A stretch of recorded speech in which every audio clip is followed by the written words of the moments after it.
Ya, Mas Kirdi membahas soal baru-baru ini kasus terpidana korupsi yang membawai nama suami dari Mbak Sandra Dewi, yaitu suaminya Mas Harvey.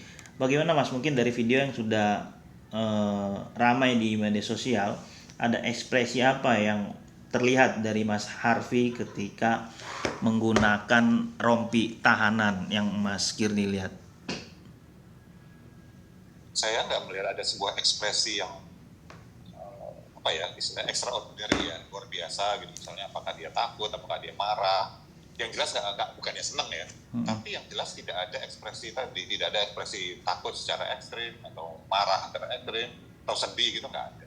Jadi buat saya agak aneh dalam kondisi seperti itu ekspresinya datar.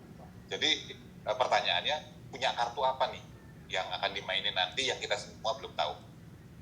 Nah, Mas, kalau tidak salah pada saat di close up di kamera terlihat bahwa alisnya itu agak-agak sedikit naik gitu Mas ya, yang di kanan dan kiri. Itu ada makna tersendiri gak sih Mas dari ekspresi yang dihadirkan? Nggak ada artinya kalau kita tidak tahu dia saat itu lagi ada orang lagi ngomong apa atau lagi tanya apa gitu. Kalau misalnya ada orang tanya, Andre, kamu ini nggak sih merasa salah nggak sih, terus kemudian ada beberapa gerakan, nah itu kita bisa artikan sesuatu di situ. Tapi kalau misalnya tidak ada, hanya gerak biasa, bisa jadi dia cuma lagi pikir apa udah hanya Tuhan dan dia yang tahu. Nah, matanya sedikit agak melihat kamera terus agak eh, berpaling gitu Mas tadi kalau tidak salah, dan pada saat pose kanan kiri apakah ada terlihat gerak-gerik badan yang agak sedikit justru takut, sedih atau apa dari gerak-geriknya? Sekali lagi, gerakan kayak alis, mata itu adalah gerakan yang sifatnya responsif terhadap pikiran.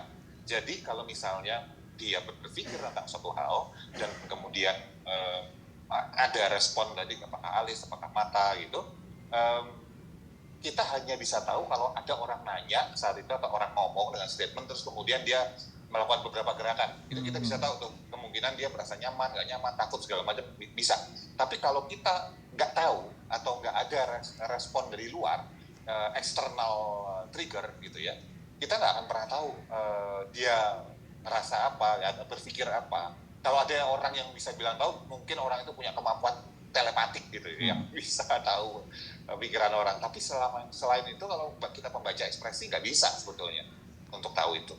Kalaupun bisa ya ngarang aja gitu. Ngarang bebas loh, nggak ada yang tahu benar apa salah gitu ya. Tapi sebetulnya itu nggak bisa diketahui.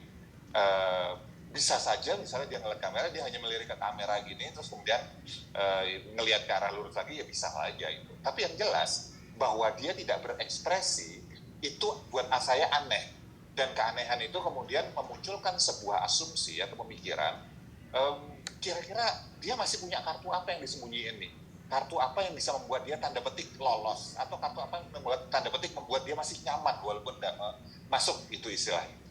Berarti artinya selain datar dia seperti biasa aja gitu Mas, bahkan kayak atau mungkin persepsinya kayak berani bertanggung jawab atau seperti apa, kalau mungkin kalau Mas Kiri tadi bilang ada sesuatu kartu apa yang membuat dia seperti biasa saja gitu.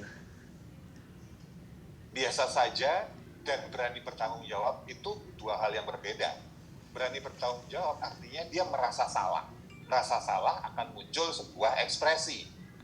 Apakah ekspresi takut, apakah ekspresi sedih, ini kan nggak muncul. Artinya kalau dibilang bahwa dia berani bertanggung jawab, itu kata-kata yang buat saya tidak tepat diberikan pada Harvey Muiz.